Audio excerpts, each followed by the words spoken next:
வணக்கம். தேர்தல் நடைமுறை இருப்பதால் மாம்பழம் சின்னத்தை முடக்கும் அதிகாரம் நீதிமன்றத்திற்கு இல்லை என்று தற்பொழுது தேர்தல் ஆணையம் தரப்பில் தெரிவிக்கப்பட்டிருக்கிறது. தன்னை தலைவராக அறிவிக்கும் வரை மாம்பழம் சின்னத்தை முடக்க கோரி ராமதாஸ் அவர்கள் உச்சநீதிமன்றத்தை நாடினார். உச்சநீதிமன்றமானது இந்த வழக்கை 3 நாட்களுக்குள் விசாரித்து முடிக்குமாறு உரிமையியல் நீதிமன்றத்திற்கு அறிவுறுத்தியிருந்தது. இந்த நிலையில் மாம்பழம் சின்னத்தை முடக்க ராமதாஸ் மனு தாக்கல் செய்திருந்த நிலையில் தேர்தல் ஆணையம் தரப்பு விளக்கம் அளித்திருக்கிறது.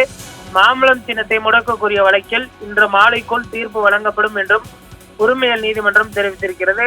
வரும் 30ஆம் தேதி வேட்புமனு தாக்கல் தொடங்க இருக்கக்கூடிய சூழலில் யார் மாம்பழம் சின்னத்திற்கு உரிமை கோருவது என்பது தொடர்பாக இந்த வழக்கானது நடைபெற்று வருகிறது.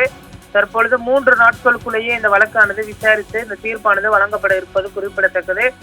அன்புமணி ராமதாஸ் அவர்கள் போலியான ஆவணங்களை தாக்கல் செய்திருக்கிறார். இதனால் இந்த மாம்பழம் சின்னத்தை தேர்தல் முடியும் வரை முடக்கி வைக்க வேண்டும் என்று ராமதாஸ் தரப்பு வாதிட்டு இருக்கிறார்கள்.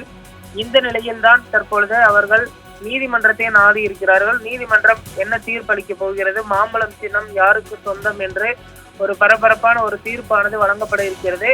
இந்த தீர்ப்பு வழங்கப்பட்டதற்கு பின்பு ராமதாஸ் மற்றும் அன்புமணி ஆதரவு வழக்கறிஞர்கள் நீதிமன்ற வாசலுக்கு வெளியே செய்தியாளர்களை சந்திப்பார்கள் என எதிர்பார்க்கப்படுகிறது.